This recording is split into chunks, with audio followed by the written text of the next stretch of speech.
ফের পরমাণু যুদ্ধের হুঁশিয়ারি। গোটা বিশ্বকে চমকে দিয়ে হঠাৎই ইউক্রেন লাগোয়া এলাকায় নিজের বাহিনীকে স্ট্র্যাটেজিক নিউক্লিয়ার ড্রিলের মহড়া করার নির্দেশ দিয়েছেন রুশ প্রেসিডেন্ট ভ্লাদিমির পুতিন। গত বছরই আমেরিকার সঙ্গে পরমাণু নিরস্ত্রীকরণ সংক্রান্ত নিউ স্টার্ট চুক্তি ভেঙে দিয়ে নিজেদের পরমাণু অস্ত্র ভাড়ার সম্প্রসারণের ইঙ্গিত দিয়েছিলেন পুতিন। তারপর গত ফেব্রুয়ারিতে ইউক্রেন যুদ্ধের দ্বিতীয় বর্ষপূর্তি উপলক্ষে জাতির উদ্দেশ্যে ভাষণ দিতে গিয়ে রুশ প্রেসিডেন্টকে বলতে শোনা গিয়েছিল, পরিস্থিতি যেদিকে এগোচ্ছে তাতে পরমাণু যুদ্ধ অবশ্যম্ভাবী হয়ে পড়ছে। তারপরের মাসেই আবার আমেরিকাকে নিশানায় রেখে পুতিন বলেন, আমেরিকা যদি ইউক্রেনে সেনা পাঠানো বন্ধ না করে সেক্ষেত্রে যুদ্ধের গতি আরও ত্বরান্বিত হবে। প্রয়োজনে পরমাণু যুদ্ধের জন্য প্রস্তুত রয়েছে রাশিয়া। এবার সরাসরি রুশ বাহিনীকে নিউক্লিয়ার ড্রিল তথা পরমাণু অস্ত্রের পরীক্ষার নির্দেশ দিলেন তিনি। রীতিমতো বিবৃতি প্রকাশ করে রাশিয়ার প্রতিরক্ষা মন্ত্রণালয় জানিয়ে দিল, ইউক্রেন সীমান্তে মোতায়েন স্থল, বিমান এবং নৌসেনাকে একযোগে পরমাণু যুদ্ধের মহড়ার নির্দেশ দিয়েছেন পুতিন। মস্কোর দাবি, আপৎকালীন পরিস্থিতির মোকাবিলায় অকৌশলগত পরমাণু অস্ত্র ব্যবহারের মহড়া চালানোর নির্দেশ দেওয়া হয়েছে। ইউক্রেনে হামলার ২৭ মাসের মাথায় এই নির্দেশ দিলেন পুতিন।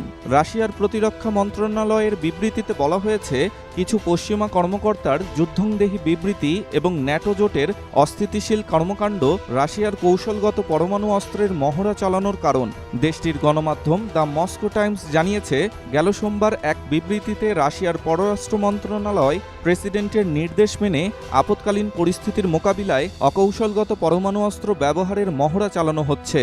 রাশিয়ার বিরুদ্ধে আমেরিকা ও তার মিত্রদের অব্যাহত শক্তির রাজনীতির জবাব দেওয়ার জন্য মস্কো এই মহড়া চালানোর পদক্ষেপ নিয়েছে বলে জানিয়েছে রুশ পররাষ্ট্র মন্ত্রণালয়।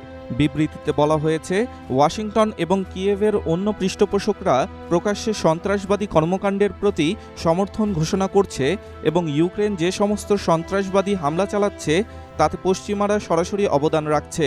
এছাড়া পশ্চিমারা নানা ধরনের শক্তিশালী অস্ত্র দিয়ে ইউক্রেনকে সাহায্য করছে যাতে তারা রাশিয়ার গভীর অভ্যন্তরে হামলা চালাতে পারে।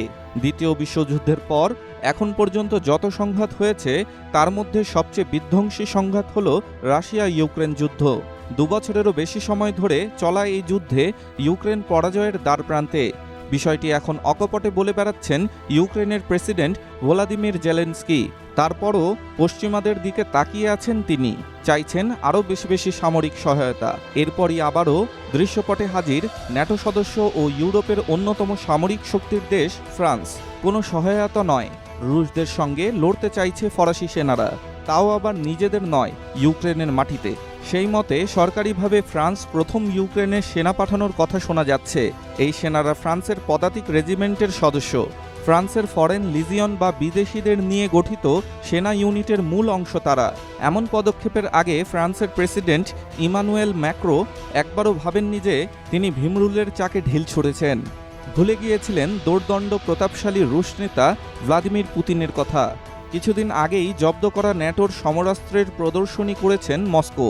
আর ফ্রান্স সেনা পাঠানোর ঘোষণার পরই সীমান্ত এলাকায় পরমাণু অস্ত্রের মহড়া চালানোর নির্দেশ দিয়েছেন পুতিন। মূলত রাশিয়ার পরমাণু অস্ত্রের মহড়ার লক্ষ্য হচ্ছে অকৌশলগত পারমাণবিক অস্ত্র প্রস্তুত ও মোতায়েনের ব্যবহারিক দিকগুলো নিশ্চিত করা। সামরিক বাহিনী মহড়ার কারণ হিসেবে কিছু পশ্চিমা কর্মকর্তার রাশিয়ার বিরুদ্ধে উস্কানিমূলক বক্তব্য ও হুমকির কথা উল্লেখ করা হয়। ইউক্রেন মিত্র এবং পশ্চিমাদের কাছে এমন হুমকির প্রতিক্রিয়া হিসেবে পারমাণবিক মহড়ার ঘোষণা দিয়েছেন পুতিন। মস্কোর কাছে দূরপাল্লার আন্তঃমহাদেশীয় ব্যালিস্টিক ক্ষেপণাস্ত্র থেকে শুরু করে ছোট পাল্লার কৌশলগত পরমাণু অস্ত্র রয়েছে। ইউক্রেনের সঙ্গে সংঘাতের মধ্যে পুতিন সহ রাশিয়ার ঊর্ধ্বতন কর্মকর্তারা বলেছেন, দেশের অস্তিত্ব বিপন্ন হলে দেশটির পরমাণু মতবাদ এসব অস্ত্র ব্যবহারের অনুমতি দেয়। পুতিনের এমন পদক্ষেপের পর নড়েচড়ে বসেছে ফ্রান্স সহ ন্যাটোর দেশগুলো। রাশিয়াকে থামানোর কথা বলে সেনা পাঠানোর পর ভুলটা এখন হাড়ে হাড়ে টের পাচ্ছেন ম্যাক্রো।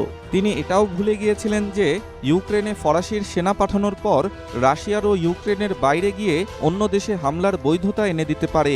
এমনটি হলে তাকে মেনে নেবে ন্যাটো, কারণ এই সামরিক জোট রাশিয়ার বিরুদ্ধে সরাসরি যুদ্ধে এড়িয়ে যাবার নীতিতেই রয়েছে। বর্তমানে যে পরিস্থিতি তাতে ঘটনা যে কোনো সময়ে যে কোনো দিকে মোড় নিতে পারে, কিন্তু ইউক্রেনে ফ্রান্স সেনা পাঠালে সেটা রাশিয়া খুব বেশি দিন সহ্য করবে না বলে মনে করছেন বিশ্লেষকরা। তবে ফ্রান্স যদি রাশিয়ার সাথে লড়তে আসে তবে ছেড়ে কথা বলবেন না পুতিন। এটা বুঝতে পেরে ইউক্রেনে সেনা পাঠানোর খবরের সত্যতা নাকচ করে দিয়েছে ফ্রান্সের পররাষ্ট্র মন্ত্রণালয়। গত সপ্তাহে ব্রিটেনের সাবেক প্রধানমন্ত্রী এবং বর্তমান পররাষ্ট্রমন্ত্রী ডেভিড ক্যামেরন বলেছেন, রাশিয়ার ভেতরে হামলা চালানোর জন্য ব্রিটিশ অস্ত্র ব্যবহার করার সব ধরনের অধিকার ইউক্রেনের রয়েছে। এছাড়া আমেরিকা সম্প্রতি বিশ্বব্যাপী মধ্যম পাল্লার ভূমি থেকে ভূমিতে নিক্ষেপযোগ্য ক্ষেপণাস্ত্র মোতায়েন করেছে, যা রাশিয়ার জাতীয় নিরাপত্তার জন্য মারাত্মক হুমকি সৃষ্টি করেছে। 1987 সালে ওয়াশিংটন ও মস্কোর মধ্যে সই হওয়া চুক্তি অনুসারে এ সমস্ত অস্ত্র নিষিদ্ধ ছিল, কিন্তু 2019 সালে আমেরিকা একতরফাভাবে ওই চুক্তি থেকে নিজেকে প্রত্যাহার করে নেয়। ডেস্ক রিপোর্ট, স্টার সংবাদ।